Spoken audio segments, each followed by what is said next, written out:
I am Dave Meniketti from Y&T.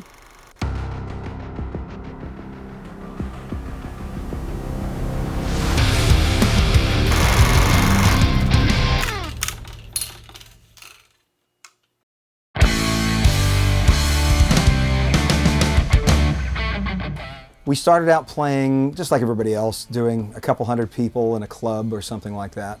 And the club scene back in 74, 75, 76, it was in San Francisco in the Bay Area, it was awesome. It was basically Y&T, Sammy Hagar, and God, there are at least two other bands that were killing at that time, Eddie Money, and we were kind of the revolving sort of headliners of the club scene at that time. And so, you know, we were all just up and coming artists because Sammy had already been out of Montrose at that time, so he was going after his solo career, and we were coming out of pretty much obscurity, so it was great. We had taken off first in Europe. In fact, we just exploded in the UK in '82 and really started upping our game in Europe in '82, '83. And Japan was already happening. We were already thrust over there as a headliner right off the bat in '82.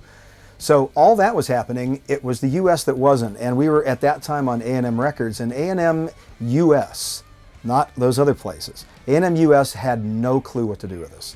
They were absolutely like, who was the A&R guy that signed these guys? You know, do we have heavy metal or heavy rock on our label? What are we going to do with them? And we kept giving them songs that were completely radio, you know, certainly radio friendly. Who knows? Even though we weren't writing that way, they were of the times of who else was out there on radio. It was happening. Mean Streak and all these different songs, but they were so confused that they just kind of dropped the ball on it. I wouldn't even say kind of. It was just a, you know, one of those stories that you've heard from so many bands. You know, they were at the wrong person at the wrong time.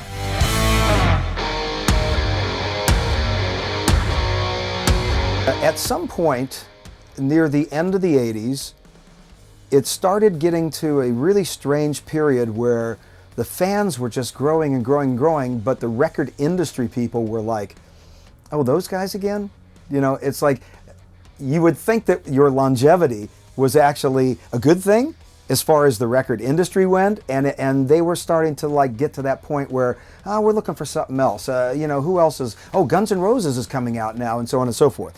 So we were losing a lot of interest with the people that were going to get us out there to the fans that were growing and growing and growing. And, you know, so there was this, you know, obvious problem with the industry wanting to sort of like squelch us and the fan base that was ready for us to keep going. And at some point when we changed from A&M Records to Geffen in '86, '87, they had all these great things that they were going to do for us, and there's like finally, you know, like John Kolodner said, he goes, my niece could have broke Summertime Girls better than A&M Records. Those guys were stupid, you know, right? And he goes, but I want you guys to go back to the way you were in '82, '81 and just write the riffs and write the songs that you want to do, and we're gonna take you the rest of the way. So we released in '87 Contagious at the same time that Geffen released the first Guns N' Roses record. Guess who got priority? Big time. And Whitesnake, you know, their big, you know, record to come back and so on and so forth, all at the same time. So, you know, that was disappointing, especially considering we'd finally gotten off of a record company that in the States didn't understand us and went with somebody that does understand our style of music. But now we're still getting dissed, you know, even though it wasn't intentional per se, it happened.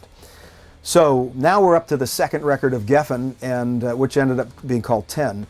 And we said, you know what? At this point of our career, we've been doing this for a long time, and we're just feeling this negativity from the industry.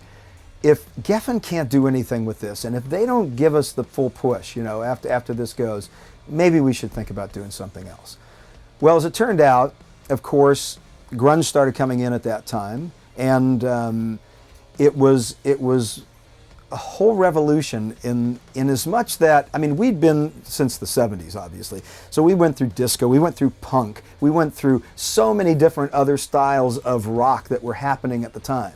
And it was always like, well, here's this new thing, plus everything else that's going on. Now with grunge, it's like, here's this new thing and screw everybody else. You're all a bunch of losers. You all sound exactly the same. You're all trying to copy each other. Fuck that stuff, man. And so, you know, we're like, oh, really? Is that how you do this? Okay, well, whatever. And that's kind of was the feeling. And we released the 10 record, and we came up with a really nice single, Don't Be Afraid of the Dark. Actually, probably the best video that we ever made. Never saw it on MTV, where Summertime Girls was heavy rotation in 85 and 84 and so on and so forth. So we're starting our tour, we're getting ready to go out, and they're going, okay, so what are you guys going to release for the second single while we're out here promoting this? We're not going to do anything else. And so we just said, you know what? That's it. Let's pull the reins back. Guys, it was a great run.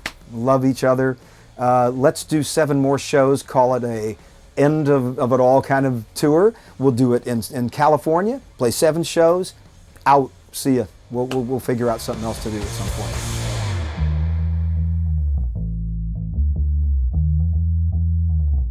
I've had people ask me to join bands, but I've always refused it, basically. My whole thing about playing music is just because I love music, and I love the inspiration, I love the passion, I love to be in the moment, and you know, I always tell people it's not about the precision thing for me, it's about the emotional value, and for me, I would rather not be a replacement for somebody else's band. That's not what I'm about. I want to do my own thing, and you know, be creative at all points in my life. And Y&T, whether or not we were huge at the time, or up and coming, or going somewhere, or on the way down, or whatever it was, I just felt more comfortable in my own skin. Although there were a few projects at the end of the day later on, I kind of thought, you know, that would have been pretty cool. Maybe I should have done it. John Kolodner from Geffen Records at that time, when Y&T broke up in '91, gee, I wonder why. He was trying to put together this super group, and he said Peter Frampton and Dave Meniketti would be this ultimate, obvious thing that was going to be so cool. You're both lead guitar players and lead singers, and you both come from 2 different areas of rock and roll. But you're both melodic songwriters and singers, so we've got this heavier version and this more pop version, and we're going to create this thing that's going to be amazing. And I heard about it, and I wasn't thinking too much. And then Peter Frampton left a message on my answering machine when I got home from, like, you know, Safeway getting groceries or something. And I called him back, and I just said, you know what? We just stopped the band after 17 years of being on the road and making record after record and you know, doing that. And I'm just a little confused right now, and I don't want to just jump into something. I want to give myself a little time to figure out what my next move is. Ozzy Osbourne had asked me to join his band in '82, and I turned that down. And there have been a few others as well, a possible Whitesnake thing and some other thing. I mean, every day, still to this day, I do radio programs and interviews with hair metal this and hair metal, 80s hair, you know, this and that. I say, yeah, we had hair in the 80s. I still have hair, you know, and but it wasn't about that, obviously. You know, I mean, we were musicians. That was all we cared about. We cared about the music. But when we were dressing for shows and everything, we're trying to look the best that we could. But it wasn't about, you know, super big hair or anything like that. It was just about, you know, put something decent on, because like our bass player said, who was sort of the style guy of the band, he was like, we shouldn't look like the guys that are watching us. We should look like we dressed to be on stage. And so we did. And we, you know, we dressed reasonably well, and we were all decent looking guys and everything, but that was just the part that you had to do because you were entertainers. But beyond that, it was 95% about the music and the musicianship. And that's all that we cared about. And then all of a sudden, '83 comes along, and it's MTV and it's videos, and within 2 or 3 years, it's style over substance. And such is the way of life. And certainly there's a lot of great bands out there that made great videos and so on and so forth. But there were certainly a lot of bands that were mediocre musicians that were huge because they were really cute looking and they made great videos, you know, and they had catchy songs. And I totally get it, and it's worthwhile and it makes sense. But, you know, that wasn't what we originally were starting out to do, nor was it the end of what we're doing now. You know, that's just it's just not about that. Yeah, I mean, there was always the thought that grunge would be a couple of year thing, maybe 4 or 5 years, and then eventually, you know, they would funnel back in the bands that had maybe even started in 86 or 87, hadn't even gone through the last 15 or 16, 17 years. And they were just up and coming, and maybe that would all sort of blend together and everything would be a beautiful, cohesive world. And it didn't happen that way, and hence we had a whole bunch of bitter and completely downtrodden rockers that had plenty of years left in them, plenty of songs left in them, lots of talent, and nobody would buy them for anything. And you get guys that just went multi-platinum 2 years ago, and they can't put 150 people in a club. And they used to play the arenas. And it's like, what the hell's going on? You know, I mean, I understand that we've got this new different thing. That's cool, but can't we coexist? So that was always a problem.